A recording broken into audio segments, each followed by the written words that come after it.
요한계시록 4장 1절부터 11절입니다. 이 일 후에 내가 보니 하늘에 열린 문이 있는데 내가 들은 바 처음에 내게 말하던 나팔 소리 같은 그 음성이 이르되 이리로 올라오라. 이후에 마땅히 일어날 일들을 내가 네게 보이리라 하시더라. 내가 곧 성령에 감동되었더니 보라, 하늘에 보좌를 베풀었고 그 보좌 위에 앉으신 이가 있는데 앉으신 이의 모양이 벽옥과 홍보석 같고 또 무지개가 있어 보좌에 둘렸는데 그 모양이 녹보석 같더라.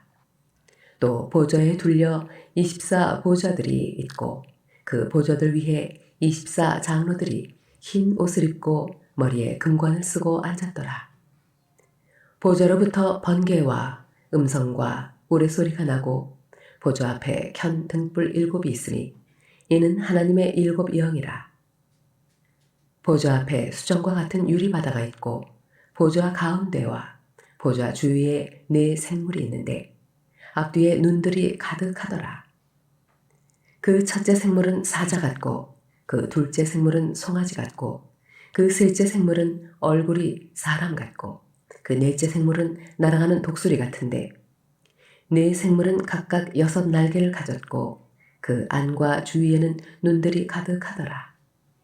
그들이 밤낮 쉬지 않고 이르기를 거룩하다 거룩하다 거룩하다 주 하나님 곧 전능하신 이여 전에도 계셨고 이제도 계시고 장차 오시리시라 하고 그 생물들이 보좌에 앉으사 세세토록 살아계시는 이에게 영광과 존귀와 감사를 돌릴 때 24 장로들이 보좌에 앉으신 이 앞에 엎드려 세세토록 살아계시는 이에게 경배하고 자기의 관을 보좌 앞에 들이며 이르되 우리 주 하나님이여 영광과 존귀와 권능을 받으시는 것이 합당하오니 주께서 만물을 지으신지라 만물이 주의 뜻대로 있었고 또 지으심을 받았나이다 하더라. 아멘. 12사도 중에서 11명은 죽었고 이제 마지막 남은 노사도 요한은 홀로 반모섬이라는 곳에 유배가 되었습니다. 요한이 계시를 받은 그날은 주일이었습니다. 주의 날에 요한이 홀로 하나님께 예배를 드릴 때에 성령의 감동이 되었고 놀라운 환상을 보았습니다. 그래서 요한은 그 앞에 죽은 자처럼 그분 발 앞에 엎드릴 수밖에 없었습니다. 그리고 두 번째 계시를 받았을 때도 나팔 소리 같은 주의 음성이 들렸습니다. 이리로 올라오라. 이후에 마땅히 일어날 일들을 내가 네게 보이리라. 요한이 하늘을 보니까 그곳에는 한 보좌와 그 위에 앉아 계신 하나님, 그리고 천상의 존재들과 그들이 하나님께 찬양과 영광과 존귀를 돌리는 예배 현장에 다다를 수 있었던 것입니다. 이러한 예배의 감격은 말로서는 설명을 할 수가 없습니다. 준비된 영상 보겠습니다.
이런 예배도 하나님의 하늘의 예배를 다 담을 수는 없겠지만 저는 우리 예배도 이런 예배의 은혜가 있게 되길 원합니다.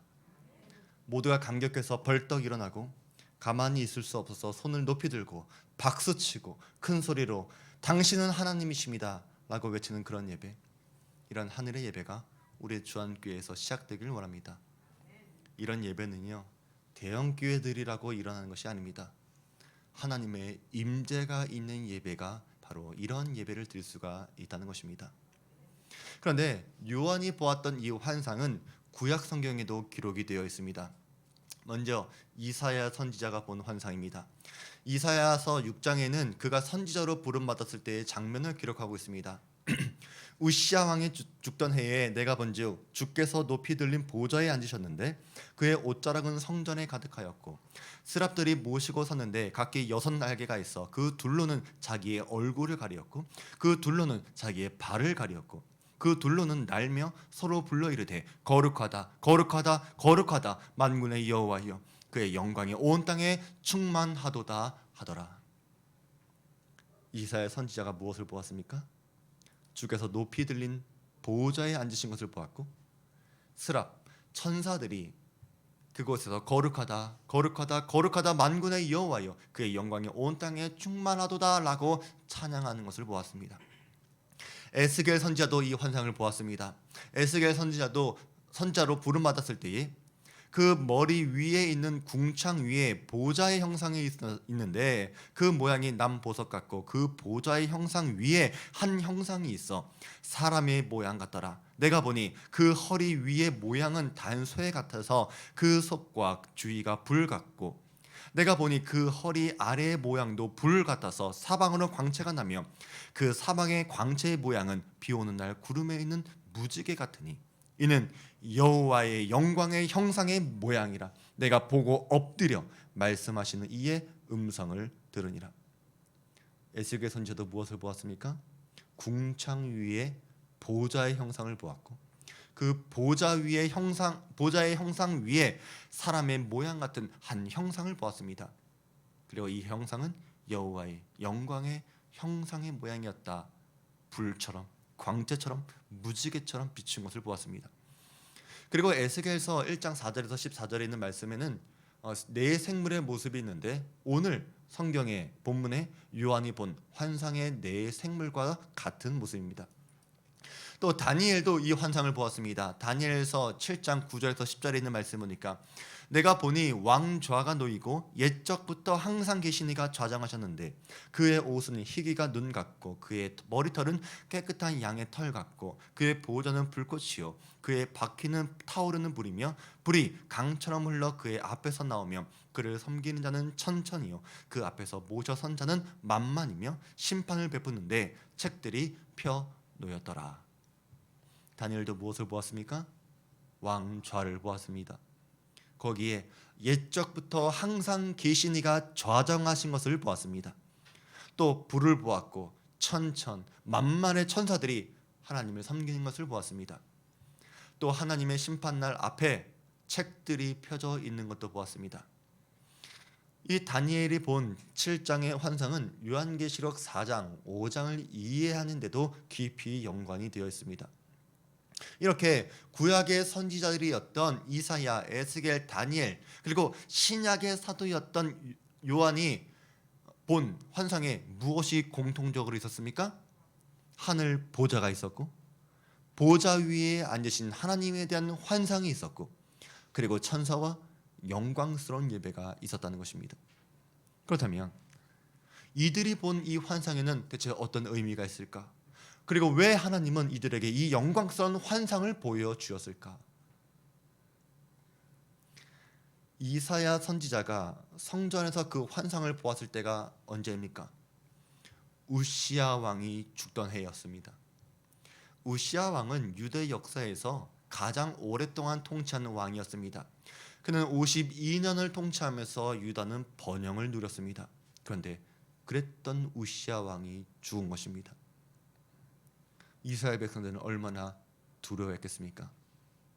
그때 하나님께서 이사야를 부르시는 것입니다. 하나님께서 여전히 자기 백성을 다스리고 계신다는 것을 보여주신 것입니다. 아무것도 두려워하지 말아라. 너에게 번영을 가져다 준 것은 우시야가 아니라 하늘 보좌에 있는 나 여호와다라고 이것을 선포하신 것입니다.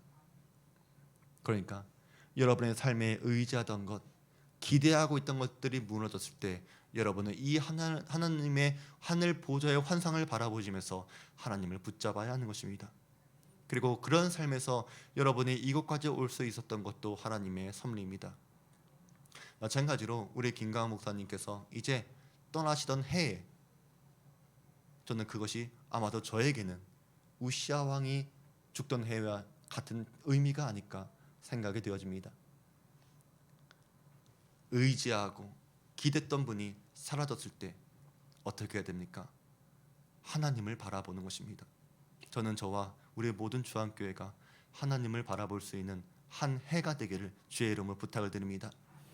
에스겔은 어떻습니까? 에스겔이 이 환상을 본 곳은 유다 땅이 아니었습니다. 유다가 바벨론에 의해서 멸망을 당하고 바벨론에 끌려간 유다 백성들이 모여 살았던 그발 강가에서 이 환상을 본 것입니다. 그는 바벨론의 군사들에게 무참하게 짓밟혀버린 유다의 멸망을 지켜보았고 백성들과 비참하게 포로로 끌려온 사람들 중에 한 사람이었습니다. 그러나 그때 하나님께서는 너희가 본 무서운 바벨론의 권세가 너희를 다스린 것이 아니라 만왕의 왕인 나 여호와가 그들 위에서 하늘 보좌에서 다스린다. 이것을 선포하신 것입니다. 그리고 이 말씀을 이스라엘 백성들에게 전하라는 것입니다. 다니엘도 그렇습니다. 어린 나이에 바벨론의 인질로 끌려와서 바벨론 교육을 받으면서 자랐습니다. 그는 역사의 암울한 현장의 산 증인이었고 그는 바벨론과 페르시아 왕을 섬겨야 했습니다. 그러나 하나님은 다니엘에게 세상을 다스리는 권세는 세상의 왕들이 아니라 하늘 보좌에 있는 하나님이심을 계시를 통해 분명하게 보여주신 것입니다. 그러면 여러분들은 하나님께서 왜 이사야, 에스겔, 다니엘에게 보여주신 환상을 요한에게도 보여주셨다는 그 이유를 아시겠습니까? 요한도 로마 황제의 숭배를 거절한 대가로 오래된 몸을 이끌고 밤모섬의 유배대에서 홀로 예배를 드리고 있을 때, 그러나 하나님은 요한이 결코 혼자가 아니라는 것을, 그리고 이 세상을 통치하는 것은 로마 제국이나 왕좌에 앉아있는 가이사 황제가 아니라 하나님이시라는 것을 보여주신 것입니다. 그리고 이러한 영광을 본 존재들은 모두가 이렇게 반응할 수밖에 없을 것입니다. 우리 주 하나님이여 영광과 존귀와 권능을 받으시는 것이 합당하오니 주께서 만물을 지으신지라 만물이 주의 뜻대로 있었고 또 지으심을 받았나이다. 그리고 선지자들이 이스라엘 백성들에게 이 놀라운 하나님의 주권과 섭리를 전해 주었던 것처럼 요한도 당대의 교회들 하나님의 백성들에게 이 메시지를 전해 주었던 것입니다. 1세기 말 초대 교회들 모두는 로마 제국의 절대적인 권세 아래에서 신음하고 있었습니다. 심지어 버가모 교회에는 내가 어디에 사는지를 내가 아노니 거기는 사탄의 권자가 있는 데라 라고 말씀하실 정도였습니다. 그러나 우리는 이 요한이 본 환상, 선지자들이 본 환상을 통해서 세상을 다스리는 권세는 바벨론이나 페르시아나 로마나 사탄이나 어떤 세상의 권력들이 아니라 절대 권력은 옛적부터 항상 계시니 하늘 보좌에 앉으신 하나님께 있음을 믿어야 하는 것입니다. 하나님께서 보좌 위에 앉으셨다라고 하는 의미는 모든 주권이 하나님께 있다라는 것을 의미합니다. 아더 핑크 목사님은 그분의 저서 하나님의 주권에 대해서 이렇게 정의를 내렸습니다. 하나님의 주권이라는 말은 무슨 뜻인가? 그것은 하나님의 최고권과 왕권과 신격을 의미한다. 하나님이 주권적이라는 말은 하나님은 하나님이시란 말이다. 하나님이 주권적이라는 말은 그는 가장 고귀하셔서 하늘에서 천군 가운데서 또 땅의 만민 가운데서 당신의 뜻대로 행사하신다는 말이다. 그렇기 때문에 하나님의 주권으로 인하여 그분은 전능하시고 하늘과 땅의 모든 권세를 잡으셨으며 누구도 하나님의 계획을 꺾을 수 없고 누구도 그분의 목적을 좌절시키거나 그분의 뜻을 물리칠 수 없습니다. 하나님의 주권이라는 것은 열국을 세우시기도 제국을 폐하시기도 하며 하나님의 기쁘신 뜻대로 모든 왕들에게 역사하십니다. 그래서 우리 하나님은 유일한 주권자이시며 만왕의 왕이시요 만주의 주가 되십니다. 그러면 이 하나님이 여러분이 믿고 섬기는 그 하나님이 맞습니까? 아더 핑크 목사님은 이 하나님의 주권을 이해하고 인식하는 것을 넘어서 그분의 삶 전체를 통해 하나님의 주권을 나타내는 삶을 살아오셨습니다. 우리가 성경을 공부하면서 하나님의 주권에 대한 정의를 나름대로 내릴 수 있겠지만 그것이 여러분의 믿음과 여러분의 삶은 아닐 것입니다. 우리가 믿는다는 것은 하나님의 주권을 인정하면서 여러분의 삶을 통해 그런 모습을 나타내고 증명해야만 하는 것입니다. 이렇게 하나님의 주권을 인정하는 사람은 눈앞의 시련을 두려워하지 않습니다. 그들은 당신의 하나님이 주권적이라는 것을 믿습니까? 라는 질문에 모두가 아멘으로 대답할 수 있는 사람들이기 때문입니다. 마찬가지로 오늘날 우리 성도들이 내 미래가 어떻게 될지 알 수 없습니다. 내가 하는 이 일이 제대로 된 길인지 알 수 없습니다. 라고 말할 때에 보좌 위에 계신 하나님의 주권을 믿기 때문에 하나님께서 내 길을 인도하실 것입니다. 라고 하는 확신으로 바뀌어야 하는 것입니다. 요한도 그렇고 구약의 선지자들이 당한 시련도 결코 가벼운 것이 아니었습니다. 그들 위에 있는 권세는 실로 두려운 것들이었습니다. 예루살렘 성을 짓밟고 성전을 파괴한 바벨론의 권세는 경악스러웠고 유럽과 아프리카 대륙과 인도까지 이르는 세상 127도를 다스렸던 페르시아 권세도 영원할 것 같았습니다. 로마의 권세도 하늘을 찔렀고 그들은 황제를 신으로 숭배했습니다. 그러나 요한이 보았던 보좌의 환상은 이 모든 상황까지도 하나님의 놀라신 경륜 안에서 일어난 일들이고 지금 일어나고 있는 일들도 그렇고 장래에 일어날 모든 사건들까지도 하나님의 주권적인 뜻을 이루실 것이고 확정할 것이라고 하는 환상을 보았다는 것입니다. 과거와 현재에 그들이 겪는 참담한 일들조차 하나님의 영광을 감출 수가 없는 것이고 하나님은 그분을 대적하고 높아진 모든 악한 권세를 심판하고 멸하실 것입니다. 그리고 당신의 백성을 구원할 것이고 하나님 나라를 세우실 것입니다. 여러분은 이것을 믿으십니까? 하나님께서 이 역사 속에서 하나님의 주권적인 뜻을 이렇게 이루실 것을 여러분은 확신해야 합니다. 오미크론이 더욱 강해지면서 매일같이 수만 명의 확진자들이 발생될 때 그래서 예루살렘 성이 무너진 것처럼 우리의 삶의 터전이 무너지고 위협받을 때 세상의 권세들이 교회와 성도들을 옥졸을 때에도 우리가 겪는 고난이 깊어지고 환란이 켜져도 여러분 이 사실을 믿을 수 있겠습니까?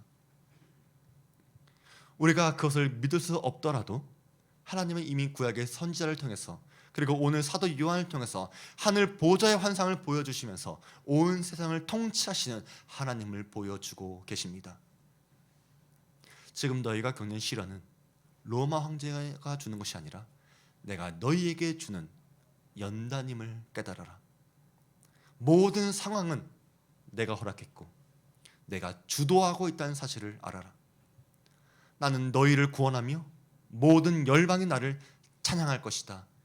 이것을 오늘 요한계시록 4장을 통해서 여러분에게 말씀하고 계십니다.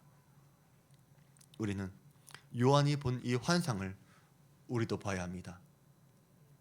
우리가 하나님 보좌의 환상을 볼 수 있다면 하나님의 때에 우리의 유익을 이루실 것이고 하나님의 영광을 나타낼 것이기 때문에 여러분은 염려하지 마시기 바랍니다. 도리어 기대하고 천군 천사들과 함께 보좌 위에 계신 하나님께 영광과 존귀와 권세를 감사하시기 바랍니다. 성경은 하나님의 주권에 대해서 이렇게 선포합니다.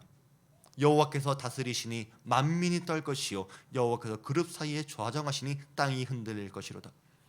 여호와여, 위대하심과 권능과 영광과 승리와 위엄이 다 주께 속하여 싸우니 천지에 있는 것이 다 주의 것이로소이다.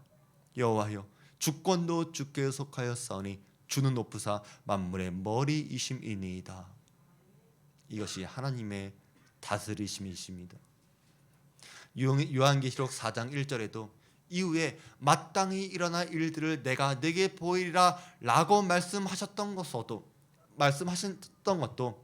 이것은 미래에 일어날지도 모르는 일이 아니라 반드시 일어나게 될 일입니다. 하나님은 주권자이시기 때문에 필연적으로 일어날 일들을 말씀하실 수 있는 분이시고 우리는 그 일들이 어떤 일들인지를 보게 될 것입니다. 그러면 이렇게 하나님의 주권을 깨달은 사람은 어떻게 살아야 합니까? 우리는 하나님을 경외해야 합니다. 하나님을 참으로 두려워하면 그분은 죄를 미워하시고 하나님께서 기뻐하지 않는 모든 일을 행하는 것을 두려워하게 될 것입니다. 하나님의 주권을 제대로 깨달은 사람은 이해할 수 없는 하나님의 명령에도 순종할 것입니다. 그리고 많은 말을 하기보다 잠잠할 것입니다. 우리는 더 이상 이해할 수 없는 현실과 고난 속에서도 하나님 이해가 되지 않아요, 하나님 왜 이렇게 하셨습니까? 라고 묻지 않을 것입니다. 하나님의 주권을 인정한 욥은 이렇게 고백합니다. 내가 모태에서 알몸으로 나왔사온즉 또한 알몸이 그리로 돌아가올지라. 주시니도 여호와시요 거두시니도 여호와시오니 여호와 이름이 찬송을 받으실지니이다.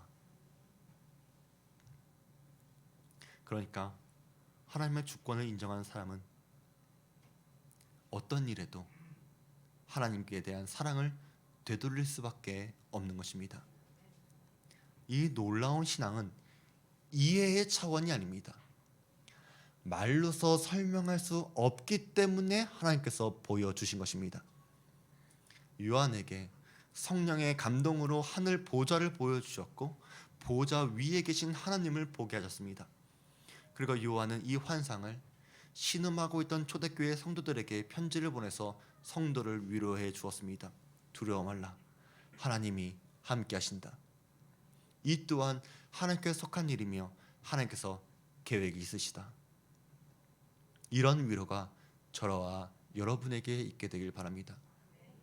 17세기 스코틀랜드의 종교개혁이 찰스 2세의 적대적인 탄압에 의해서 크게 위협을 받았습니다. 당시 스코틀랜드 언약도였던 알렌 카메론이라고 하는 사람이 있었는데 이 사람은 다른 성도들처럼 교회를 지배하려고 하는 왕의 권위를 거부한 일로 인해서 사형 선고를 받고 징역 생활을 했습니다. 처형을 앞둔 어느 날 찰스 2세는 알란의 아들 리차드 카메론을 같은 제목으로 먼저 처형했습니다. 이것도 부족해 잔인한 관리는 아들 리차드의 머리와 두 손을 잘라서 알란에게 가져왔습니다. 이것들을 알아보겠냐고. 알란은 알지요, 알고 말고요. 이는 내 사랑하는 아들의 머리와 손들이지요. 그런데 알란은 그들이 생각했던 것처럼 분노하거나 비통해야 하지 않았습니다. 대신 하나님의 주권을 묵상하면서 힘과 위로를 얻으며 이렇게 말을 합니다. 이것은 주님이 행하신 일이요, 주님의 뜻은 선하시니 그분은 나에게나 내 아들에게나 잘못된 일을 행하실 수는 없소. 오직 그의 선하심과 인자하심이 우리를 언제나 따를 뿐이요. 이런 말도 안 되는 일, 그러나 역사에 기록된 사실입니다. 하나님의 성도들은 하나님의 주권적인 통치에 기뻐하며 큰 시련을 견뎌낼 평안을 누리는 사람들이어야 합니다. 사도 바울도 고난 중에 있는 성도들을 위로합니다. 우리가 알거니와 하나님을 사랑하는 자 곧 그 뜻대로 부르심을 입은 자들에게는 모든 것이 합력하여 선을 이루느니라.